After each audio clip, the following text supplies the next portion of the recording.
Welcome back to Pro Shop. Today in this video I'm going to introduce another full build that is underway here in the workshop. This is my mate's Chevy S10 pickup. The story behind this car was that it was imported to Australia back in 2005, pretty much just as you see it, with only the right hand drive conversion done right before my mate bought it. He had the interior trimmed, drove it for a while, however the last few years it sat in his shed gathering dust as it wouldn't start. I was supposed to help him get it running and back on the road, however he decided to do something a little different.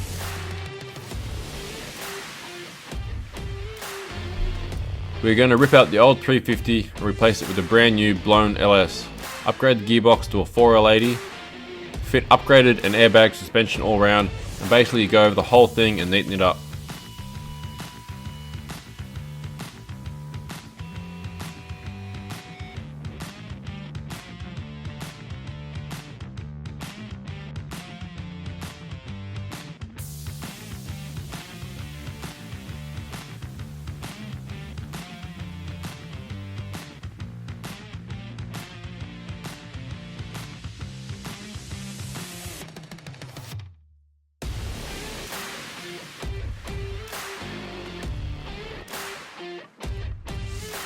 First things first, before we rip out the old motor, I wanted to get it running again so we could sell it to someone looking for a low mileage 350 Chev. I could hear the fuel pump switching on, however there was no fuel getting up to the motor, so I pulled the tank out and found the rubber hose off the fuel pump had perished. After jerry rigging the fuel pump into another tank, it fired right up.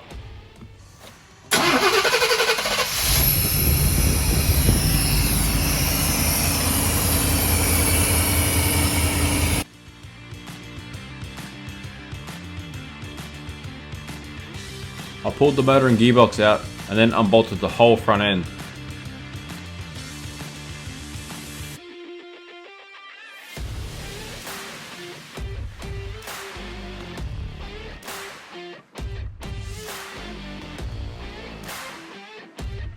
Now I could strip the engine bay of all the wiring, hoses and unwanted parts.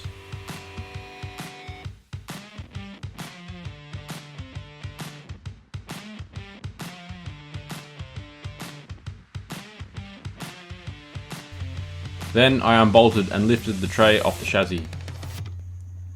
After that, I could dismantle the rear end.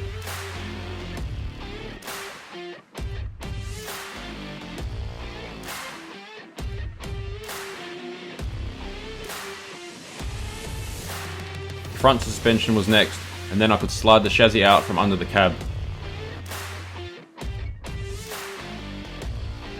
I then removed everything that wasn't needed from the chassis and sent it out to be sandblasted.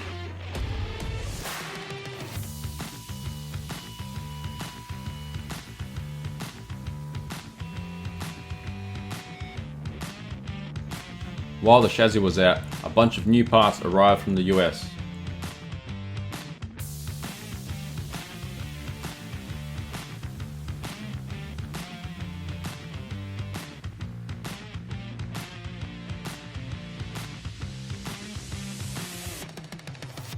There were Ridetek's front suspension including upper and lower control arms, muscle bar and also the wishbone trailing arm rear clip.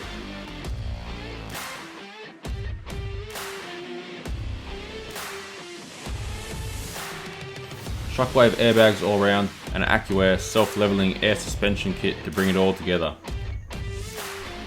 Also in the packages were a huge Bayer brake upgrade kit, getting rid of the drums on the rear to a 4-piston disc and big 355mm rotors with 6-piston calipers on the front. Once the chassis returned, it was time to start fitting everything up.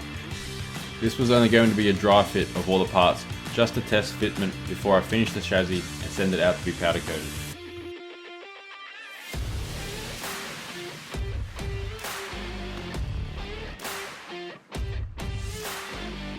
Started with the rear wishbone suspension. This car had already had lowering blocks and a notch in the chassis, however it wasn't very a decent one as the corners had already started to crack. Lucky our new notch was bigger and stronger, so it wasn't going to be a problem. After marking the template onto the chassis, I drilled the corners and cut out the excess.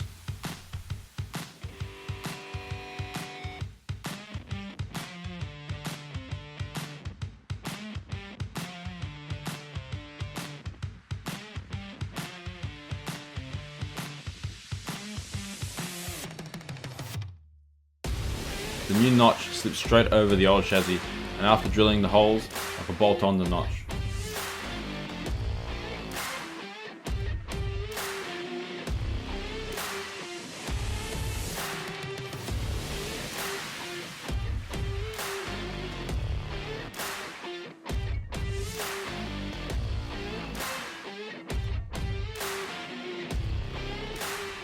With the leaf springs gone, a lower trailing arm bolts in place and connects to a bracket that is U-bolted onto the diff.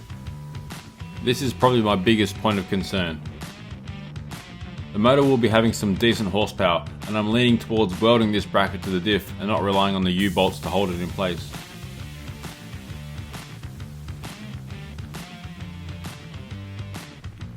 The wishbone trailing arm bolts to the back of the diff housing that pivots off a center point, which is another bolt-in crossmember.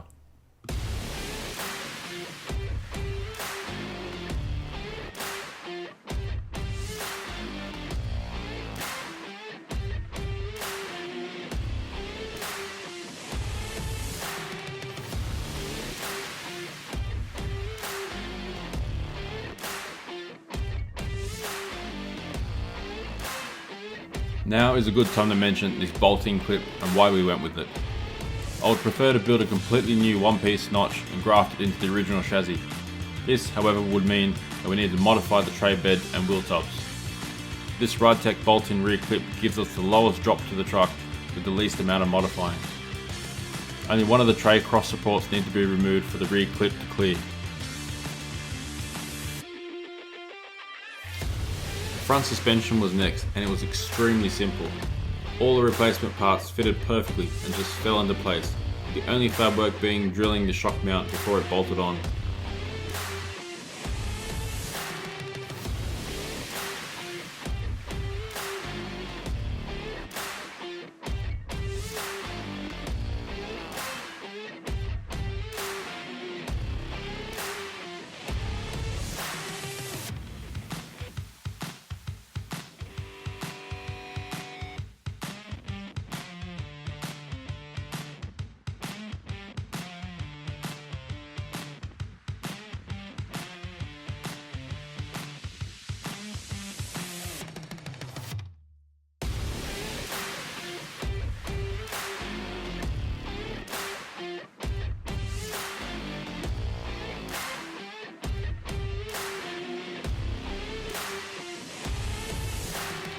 Next to sharp was the brand new supercharged LS engine.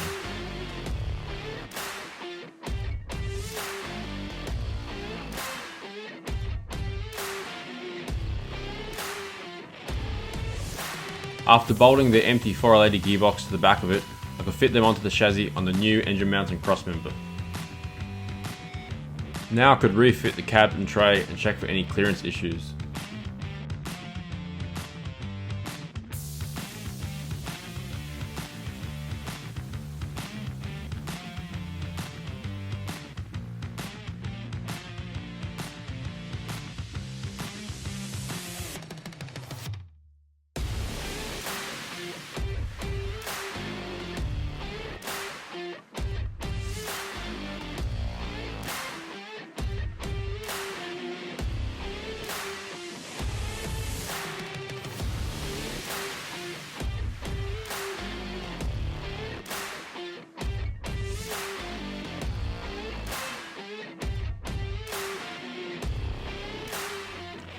Up next, I went about fitting the air suspension kit.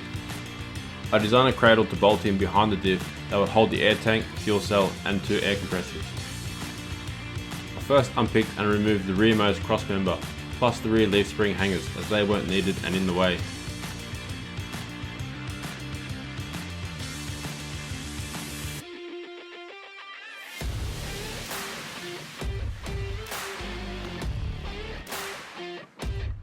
Then, by fitting the cradle, I started building the mounts for the air tank and compressors.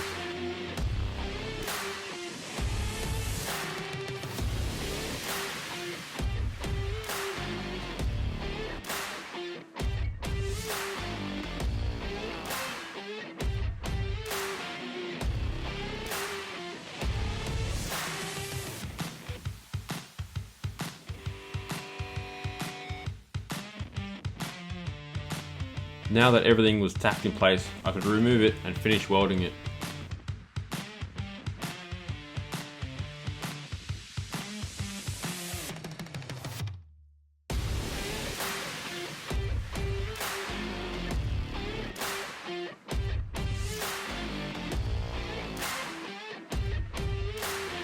The last thing to do was to fit an aeromotive fuel cell. It was going to be a tight fit, so I decided to cut the corner off the tank so it tucked up in the cradle, and then I could sheet in the bottom so as to protect the tank.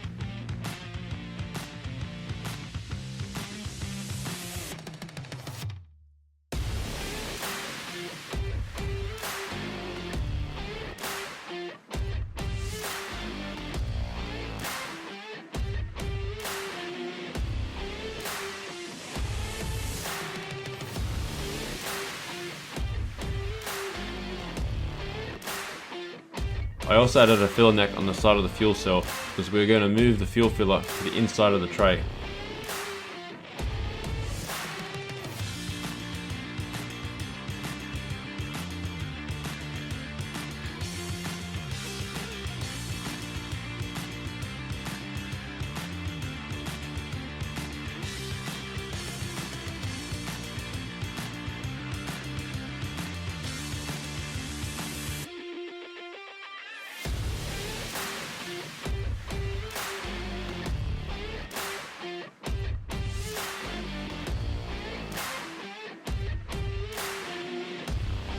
So that's it for this video.